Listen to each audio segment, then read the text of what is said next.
नमस्कार प्रेक्षकांनो, कमळी या मालिकेच्या आजच्या भागामध्ये आपण जबरदस्त ट्विस्ट पाहणार आहोत. हो प्रेक्षकांनो, आता कमळी मालिकेने एक जबरदस्त असा भयंकर प्रोमो आउट केलेला आहे आणि या प्रोमोमध्ये असं दाखवण्यात आलेलं आहे की आता नयनताराने कमळी आणि ऋषी जेव्हा एकमेकांच्या वर प्रेम करत होते तेव्हा आता त्यांना पकडलेलं आहे. आता तिच्या लक्षात आलेलं आहे म्हणून की कमळीसुद्धा ऋषीवरती प्रेम करायला लागलेली आहे, म्हणून ती नको ते आता कमळीला बोलायला लागते. पण आता ही भित्री जी काही गौरी आहे ती रणरागिणी बनत आता सरळ नयनताराला भिडलेली आहे. तर सविस्तर प्रोमोमध्ये काय दाखवण्यात आलेलं आहे हे आपण या व्हिडिओद्वारे पाहणार आहोत. म्हणून प्रेक्षकांनो, व्हिडिओ शेवटपर्यंत पहा आणि आवडल्यास लाईक आणि चॅनलवर नवीन असाल तर नक्की सबस्क्राईब करा.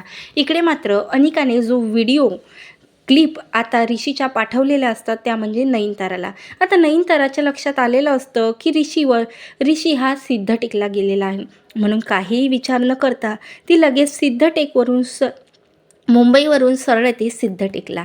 तर इकडे मात्र आता ऋषीला कमळी बोलते की ऋषी सर, तुम्ही मला तुमच्या मनातलं सांगितलं. पण आता तिला आईचे शब्द आठवतात आणि तिला वाटते की आज आपण काहीही झालं तरी ऋषीला आपल्या मनातलं सांगावं.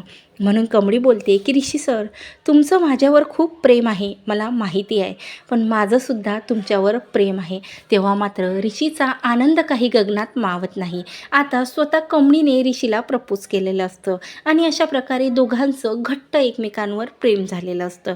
तर आता जेव्हा ते एका झाडाखाली गावातच बसलेले असतात सोबत, आता कमळीने ऋषीचा हातात घट्ट पकडून ठेवलेला असतो आणि त्याच्यासोबत बोलत असते. आता हे सर्व दृश्य आता अनिकाच्या मदतीने ती बघते म्हणजे नयनतारा.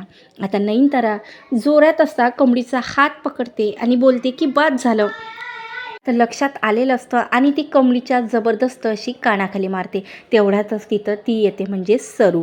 आता सरूसुद्धा हे आपल्या मुलीवरती कशा प्रकारे नयनताराने हात उचललेला आहे हे बघते. तेव्हा आता तिला सुद्धा खूप प्रचंड राग आलेला असते आणि नको ती कमळीला बोलायला लागते.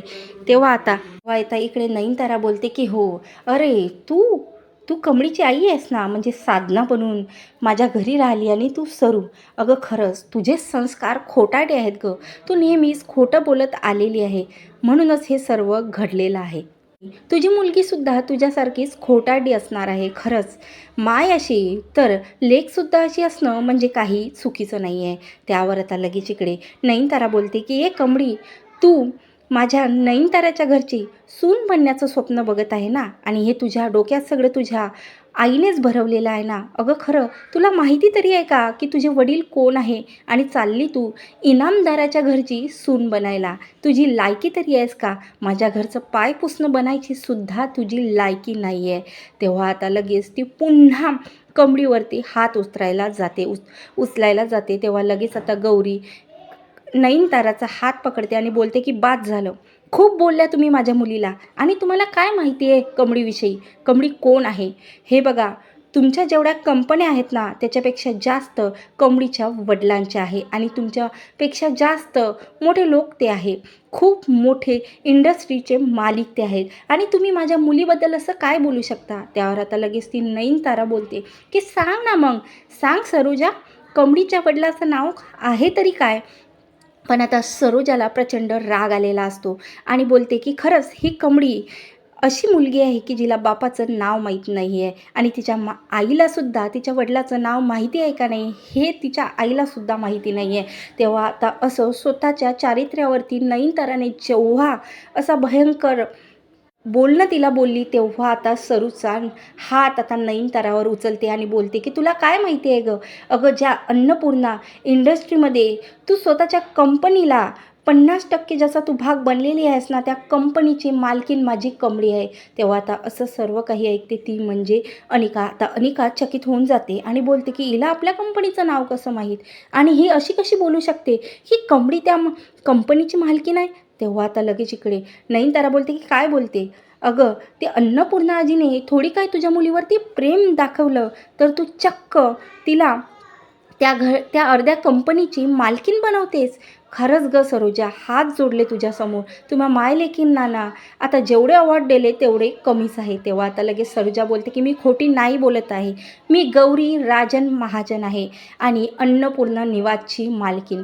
माझी कमळी त्या घराची मालकीण आहे आणि त्या कंपनीची, कॉलेजची, सर्वची मालकीण माझी कमळी आहे. आणि तुम्ही असं कसं म्हणू शकता नयनतारा मॅडम की त्या कंपनीत मालकीण माझी मुलगी आहे आणि ती तुमच्या घराचं पायदानसुद्धा बनू शकत नाही. तुम्हाला काय माहिती आहे कमळीविषयी?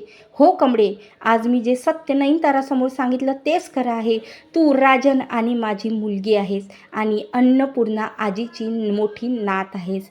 फक्त काही कारणामुळेच मी त्या लोकांपासून तुला दूर ठेवलं. पण आता बाद झालं नयनतारा.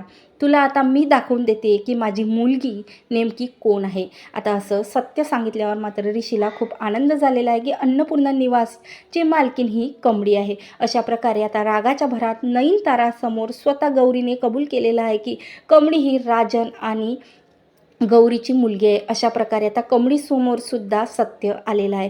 खरंच त्यानंतर आता नयनतारा खूप चकित झालेला आहे हे सर्व ऐकून. आता खरंच तेव्हा मात्र आता नयनतारा पुढचं काय पाऊल उचलणार आहे हे पाहणं खूपच रंजक आहे प्रेक्षकांनो.